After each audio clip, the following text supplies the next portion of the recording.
Welcome back, Aquarius, to 12th House Tarot reading. My name is Mouse. I am your host. This is a general reading for the sign of Aquarius for the week of December 1st to the 7th of 2025. Kids, let me tell you something. I mean, 2025 has been one hell of a ride. And I'm here to say that I believe 2026 is going to be spectacular in all good ways.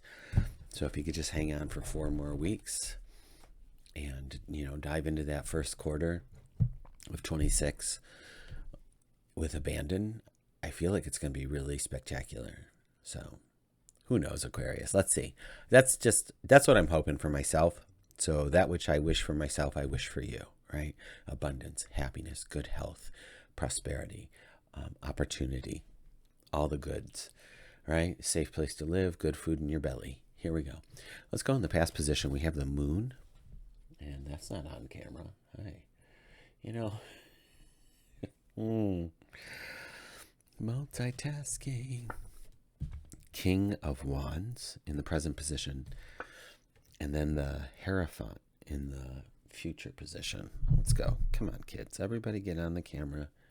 Everybody line up. If you saw this setup, you'd be like, geez, Mouse, how the heck do you do this? I don't know.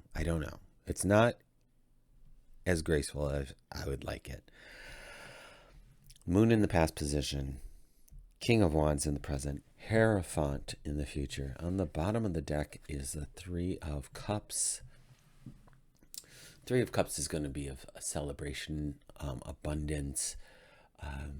I say abundance because the cornucopia in this card is like spilling over. These people in the card are celebrating.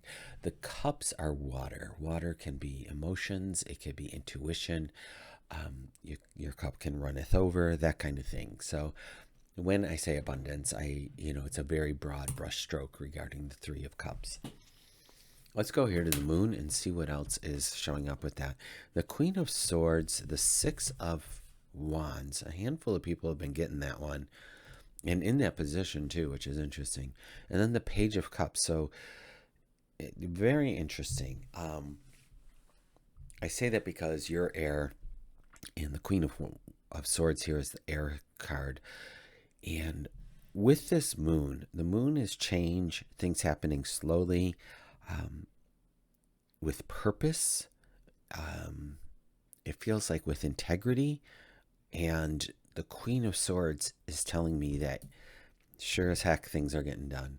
She has risen above the clouds. She has a clear vision on what she wants to do. And she indeed did it, because here is the victory card. So I'm really excited about this. Again, Aquarius, this is in the past position. So for you, you've accomplished what you set out to do. So can you just take a pause and celebrate how far you have traveled to get to where you are? Are you doing that right now? Like, can you just take a victory lap for yourself, please? It's important to not just tick the box and say, oh, I did this, done. Got the job, got the promotion, done. Now what? The universe will look at you like, whoa. Are we not happy about this? And it's important to celebrate those victories, even as small as, getting your coffee order correctly, or catching the bus on time, or getting all the green lights, or, getting a nice card in the mail, something, anything, a good review on Google or whatever. Just to sit in that, Aquarius. It's important to sit in the celebration of you and how far you've come. And I really wish that for you. I would love for you to just tap into this Three of Cups and feel that emotion and allow that to pull you forward as you move into the remainder of this year and into this month of December. The Page of Cups would say that there is more to be had. There's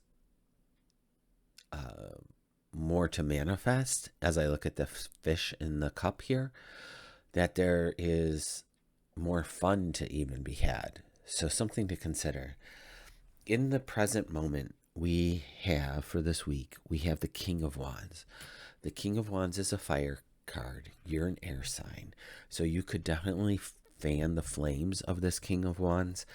This is the entrepreneurial spirit. This is the go get 'em person. This is the I want the promotion. Maybe people are recognizing you for your skill set, coming to you for advice. As you sit on this throne, by default, you are literally above other people, right? And you deserve it. But I also know that with your kind heart, that you are able to meet people where they're at and help them in a way that they didn't know was available. And I say that because how I want to say that a different way would be, if people come to you and need your advice, they could probably only see 2, 3, 4 ways of doing things at most. And you found the 6th, 7th, 8th way of doing it, which is really a spectacular skill set to have. So just something to consider, that you are a valuable member of community. And I'm feeling that in this moment. So Knight of Cups is with the King of Wands. So there's some forward motion. Star is you tapping into that, tapping into your resources, tapping into who you are as a person and what you're here to do. 4 of Pentacles. Interesting juxtaposition. I feel like this is a little out of left field, but the 4 of Pentacles definitely is holding on to things too tightly. They might feel a constriction around finances, money, ideas, needing to, play small, but it's a safety mechanism.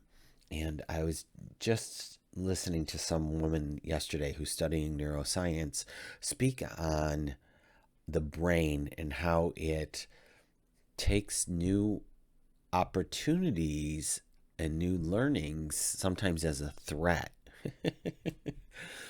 So as we challenge ourselves and we grow and we evolve out of, and ideally we do, evolve out of those routines that just keep us stagnant.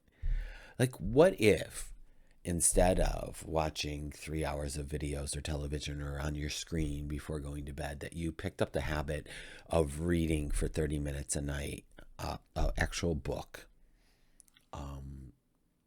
and what maybe in a genre you've never experienced before, and give new information to your brain? Then what happens? You know what I'm saying? So challenge yourself to grow, challenge yourself to evolve. I just am feeling that this card is a little scarce, this 4 of Pentacles. They might be with good reason, but know that sometimes it's just a paper tiger, right? Like sometimes we're just afraid of the paper tiger and we don't need to be. Has your situation changed? Has your environment changed? Has the work situation changed? Relationship changed? Okay, so if all of these things have changed and the threat has been removed, why are we still acting like the threat is there, is the statement I want to make, Aquarius. Take it for what it's worth. I know, mouse, Psych 101 strategies here, but somebody needs to hear it. Maybe it was me. I don't know. The Hierophant in the future position. I do enjoy this card personally. It's a combination, I find, of the Empress and the Emperor. That there is structure between the male and the female energies. There's a balance. There's a yin and the yang. That they're the ones actually, giving the blessing and telling people in the court what to do next. Like, I'm the office manager. I'm in charge of things. So let's keep going. We have the Lovers card. So that could be a partnership. We are moving quickly with something, though, at the 8 of Wands. And then we have the Temperance. So there's some alchemy happening for you and some quick, swift movement. This lover could be an actual, partnership showing up. If it's a love relationship, that's one thing. If it's a business relationship, a new friendship, you and your higher self, plug and play as you need and see what shows up for you. But there is quick movement, and I feel like this Temperance and 8 of Wands could have very well have combined and been the Magician card for you. But as it is, I feel that there's some swift movement and some, I don't know, it's feeling like you need to have some fancy footwork coming up. Now, that being said, I want to reiterate, if I didn't already say this, I think that 2026 is going to be spectacular. So if you can make it through these 4 weeks, follow your gut, follow your heart space, follow your intuition, leading by example, knowing and working with the knowledge base that you have, asking for more information, releasing old patterns. I mean, then you got it made, Aquarius. All right, that's what I have for you. And I will be back next week. Consider giving a like, a comment, and a subscribe, and I'll see you later.